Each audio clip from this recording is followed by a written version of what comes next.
Bonjour Gilles et ravi de t'accueillir à Lette-les-Bains dans Bonjour le Christine. cadre de ce premier symposium ufologique dans la Haute-Vallée de l'Aude. Alors Gilles, tu te présentes comme youtubeur, Oui, oui, oui. voilà, Mm. de la chaîne YouTube ODH TV. Mm. Et donc tu peux nous en parler, comment tu t'es intéressé à l'ufologie et comment tu en es venu à mettre sur place cette chaîne. Je suis tombé dedans étant petit, comme Obélix. Je suis tombé dans la marmite ufologique à l'âge de 5-6 ans, parce qu'à la télévision étaient diffusées sur TF1 les émissions mystères. Et comme mes parents regardaient ça, je regardais aussi ça. Et on va dire que l'ufologie c'est un peu de famille, parce que côté maternel, il y a eu des témoins, ma mère, mon oncle, mon grand-père. Donc ils s'intéressaient déjà. Donc j'étais dans le cocon UFO, on va dire, si on peut dire ça comme ça. Et puis après, à l'adolescence, il y a eu les séries TV telles que X-Files, donc ça n'a pas arrangé la situation. Je m'y intéressais encore plus. Et puis je lisais Factor X un peu plus tard, les dossiers OVNI, enfin les cassettes VHS. Oui, ça date de Mathusalem, la VHS, je sais. Et puis après, m'y intéressant de plus en plus, à un moment donné, j'ai sauté le pas. Donc ça fera 20 ans en août. Donc en août 1999, j'étais en vacances dans les Alpes d'Haute-Provence, et à Gréoux-les-Bains, et je suis allé à Valençol parce que ce cas me fascinait, l'affaire de Valençol, donc Maurice Mas. Et donc je suis allé sur place, je voulais voir l'endroit où s'était posé l'OVNI. Et puis j'ai pas eu plus de renseignements, à part peut-être la photocopie. Je suis allé à la librairie, le libraire m'a photocopié l'article de presse d'époque, donc je l'ai toujours dans mes archives. Et puis j'y suis retourné après l'été 2000, toujours dans le même coin. Et là par contre avec un ami, c'est plus facile d'être avec un ami qui s'intéresse aussi à l'ufologie. On a rencontré Maurice Mas, le témoin. D'accord. Et c'est le premier témoin d'une longue série, c'est lui qui a le premier, quoi. Et là donc on est allé au Boulodrome, là où les anciens jouaient à la pétanque, et on n'avait pas le dictaphone, mais on a le petit carnet, je l'ai retrouvé d'ailleurs dernièrement, où en fait on demandait aux anciens s'ils avaient aussi vu quelque chose. Oui, c'est un des cas les plus célèbres de contact. Oui, c'est une rencontre rapprochée du troisième type qui s'est déroulée en juillet 1965. Ouais. Et donc c'est une espèce d'ovoïde. Et lui il a dit que c'était une dauphine, ça ressemblait à une dauphine. Et il y avait deux entités à côté, une qui regardait le plan de lavande et l'autre qui surveillait certainement. Et il s'est approché et puis il y a une des entités qui a sorti une espèce de stylo là. Et il l'a braqué sur lui. Et il a été paralysé, Maurice Mas. Après donc les entités sont remontées dans leur engin et l'engin s'est tiré. Mais il y a eu une trace qui, d'après ce qu'on m'avait dit, est restée là pendant des années. Mais bon, le souci c'est qu'avec ce cas-là, les gens ont eu vent, ils sont allés voir la trace, ils ont mis leurs bras, enfin leurs mains dans le trou, donc ça a été dégradé. Et ils auraient dû être plus protégés par peut-être les gendarmes ou autres. C'était un cercle sur de l'herbe ou Non, c'était sur de la lavande. Et non, il y a juste eu un trou, quoi. Et les gens, ils fouillaient dedans, quoi. Je sais pas pourquoi ils faisaient ça. Et puis voilà. Mais de toute façon, dans la région, il y a plein de cas en Provence. C'est une terre où il y a déjà eu beaucoup d'ufologues par le passé, il y en a encore aujourd'hui. Il y a eu beaucoup de grandes associations. Et à l'heure actuelle, il y a toujours des veillées comme au col de Vence ou même ailleurs. Mais le plateau de Valençol, là on va s'écarter. Dans le passé, c'était considéré comme le col de Vence, parce que le col de Vence n'était pas très connu, très médiatisé. Et les groupes d'ufologues appelaient ça le triangle d'or. Et les points, c'était le Mont d'Or à Manosque, le CEA, le centre d'études atomiques de Cadarache, et Valençol. Donc ils appelaient ça le triangle d'or. Et là, ils faisaient pas mal de veillées par le passé. Il y a eu il y a eu des observations. Voilà. Donc voilà, je me suis intéressé à Valençol. Et après, en fait, tout vient d'une rencontre. D'ailleurs, j'ai essayé de remonter sur le pourquoi du comment tout a commencé, l'ufologie active. C'est-à-dire d'aller sur le terrain. tout vient d'une rencontre. Je pense que si j'avais pas rencontré mon meilleur ami, c'est-à-dire le binôme, ODH n'aurait pas été créé et je me serais peut-être pas intéressé autant que là. Parce que quand on est jeune, en fait, on a l'impression d'être seul à s'intéresser à ça. Bon, à part les parents en discutent. Bon, quand on en parle au collège, bon, ben, toi, t'es le martien, quoi, hein, t'es déjà catalogué, on rigole de toi. Mais là, de rencontrer quelqu'un de mon âge qui s'intéressait aussi à ça, ben, c'est là où ça a commencé à fuser, quoi. Et j'ai fait beaucoup de choses avec cet ami. D'ailleurs, on a fait beaucoup de randonnées au Bugarache, Oui. au-dessus. On est allé à Rennes-le-Château, on est allé au plateau d'Albion, à Valençol aussi, au col de Hans. Et puis voilà. Et il faut savoir une petite anecdote, c'est que bon, on était à deux, on n'avait pas de nom, enfin il n'y avait pas de nom de groupe ou autre. Et puis à un moment donné, comme il y en avait plein qui avaient des noms, les forums, etc., il va falloir trouver un nom, hein. Et c'est en redescendant d'une randonnée au Bugarache le 20 août 2004, entre Bugarache et la Bialas, qui a été créé ODH. Voilà, parce qu'on discutait. Et juste ODH, quoi. Donc le groupe OVNI dans l'histoire. Au début, c'était juste un forum. Il n'y avait pas de web TV encore. Ça veut dire quoi, ODH? OVNI dans l'histoire. D'accord. Tout simple. Mhm. Et au début, il y avait un forum. Et puis après, il y a eu la web TV en 2006. T'as à peu près combien de vidéos en ligne? Je les compte pas, hein. Il y en a Mhm. trop. Donc voilà, Et voilà. comment tu procèdes? Tu suis les événements ou c'est par le feeling que tu vas sur tel ou tel lieu ou par rapport à tel ou tel témoignage? Bah Comment tu ça procèdes? évolue avec le temps. Au début, c'était des vidéos qui duraient genre 5-10 minutes maxi. Mais c'est aussi par rapport à l'évolution de la technologie. Avant, pour envoyer une vidéo, il fallait laisser le PC allumé, condition qu'il ne se mette pas en veille. Parce que il n'y avait pas la fibre avant, hein. Maintenant, c'est plus facile. Et ça permet de faire des vidéos plus longues, qui font des fois 10 gigas quand elles sont en 1080 HD là. Et donc au début, ouais, une des premières vidéos, c'était après parce qu'il y avait une vague enfin il y a eu pas mal d'observations du côté de Montpellier le 24 septembre 2006. Et il y en avait eu dans le nord de la France. Et j'avais fait une alerte OVNI. C'était ça la première vidéo. C'était un appel à témoins en fait, en vidéo. Et après, il y a eu l'émission JT OVNI en France, qui existe toujours, et qui est d'ailleurs l'émission la plus vue, enfin la plus regardée, on va dire. Et voilà, c'est parti comme ça, quoi. Donc Et au début, tu as pensé aussi de faire des interviews, les interviews, c'est venu. La première interview que j'ai faite, ça devait être avec l'association Vigie OVNI 29 en Bretagne. Mhm. Et c'était en 2008. Une des premières, mais avant c'était que des vidéos où je parlais des actualités OVNI en France et dans le monde aussi. Et il y avait une émission dont le nom j'ai gardé le nom, mais ça a continué, c'est Matin OVNI dans le monde. C'est une émission qui doit diffuser le matin. Et c'était avant que j'aille à l'université. Avant. C'était il y a très longtemps. Enfin en 2007. Et c'était vraiment diffusé que le matin. Donc il faudrait que ce soit le matin, quoi. Et maintenant je continue à le diffuser que le matin, mais c'est compliqué, quoi, quand même. Mais celle-là, elle traite de l'actualité OVNI dans le monde. Voilà. Mhm. Bon, donc tu es basé dans le sud de la France. Tout à fait. Et tu connais bien cette région? Oui. Oui. Bah, Rennes-le-Château, étant enfant, j'y allais avec mes parents. Mhm. Je me rappelle, j'avais peur d'Asmodée parce que comme il était à ma taille, à un moment donné, j'avais un petit peu peur de lui. J'osais pas rentrer dans l'église en fait. J'avais peur. Si ça me plaisait pas, quoi. Mais après, c'est passé, hein. Voilà. Et tu as vu quelque chose de spécifique sur Bugarache? Non, c'est pas à Bugarache où j'ai fait une observation.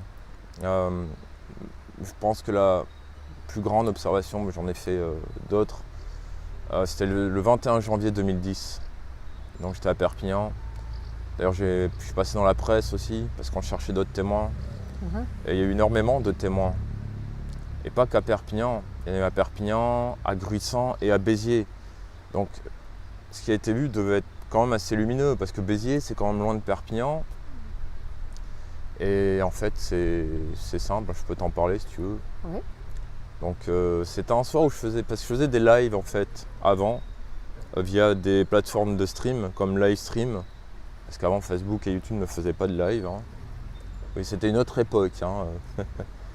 Et donc je devais interviewer ce jour-là Jean-Marie Bigorne, qui était un ufologue du nord de la France. Et cette émission a commencé en retard, parce que j'ai observé quelque chose. Donc j'étais sur mon balcon, il était 18h55.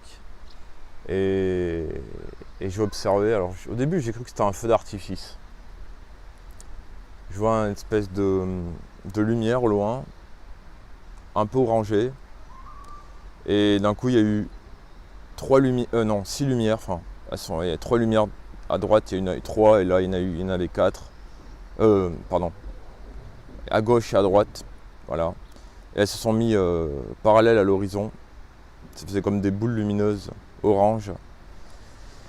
Et bon, excité, j'ai crié ah, alerte, voilà. J'ai essayé d'aller chercher mon appareil photo. J'ai demandé à ma mère d'aller regarder sur le balcon pour qu'il y ait un deuxième témoin, pour que je ne sois pas seul.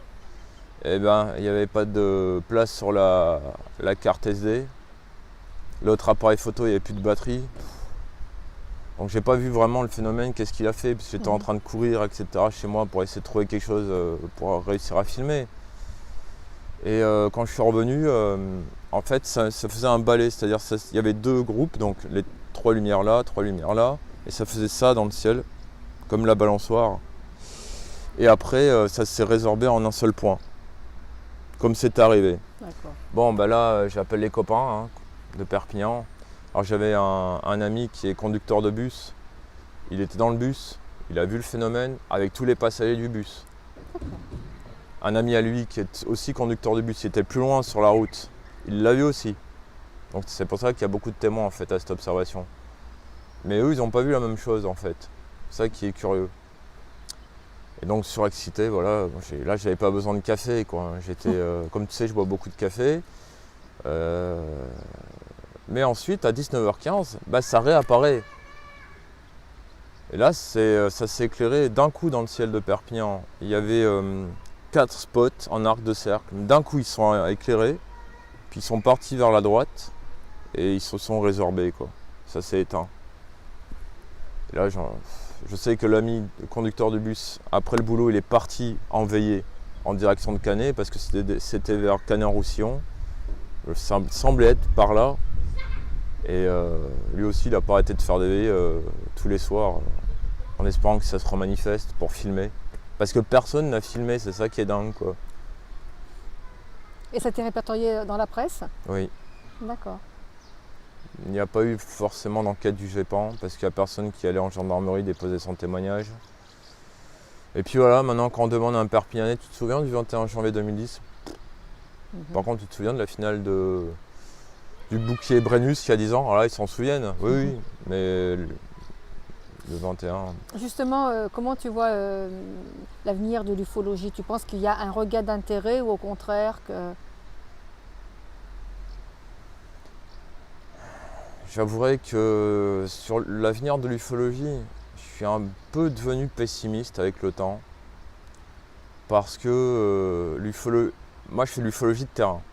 C'est-à-dire que quand je vais par exemple faire une vidéo, je me déplace dans le département, je vais au lieu, j'essaye de trouver l'emplacement exact pour que après en vidéo les gens puissent se rendre compte vraiment du paysage. Maintenant il y a une tendance à ce que l'ufologie se fasse derrière son PC, tout par internet. Alors qu'il faut aller sur le terrain pour constater le paysage, voir aussi, faire beaucoup de veillées. Moi, je conseille aux gens d'aller... Bon, c'est vrai qu'il y en a, ils sont un peu frileux, ils attendent qu'il fasse beau pour sortir. Moi, j'ai fait des veillées sous la neige, sous la grêle, sous l'orage, sous la pluie, sous tout type de temps.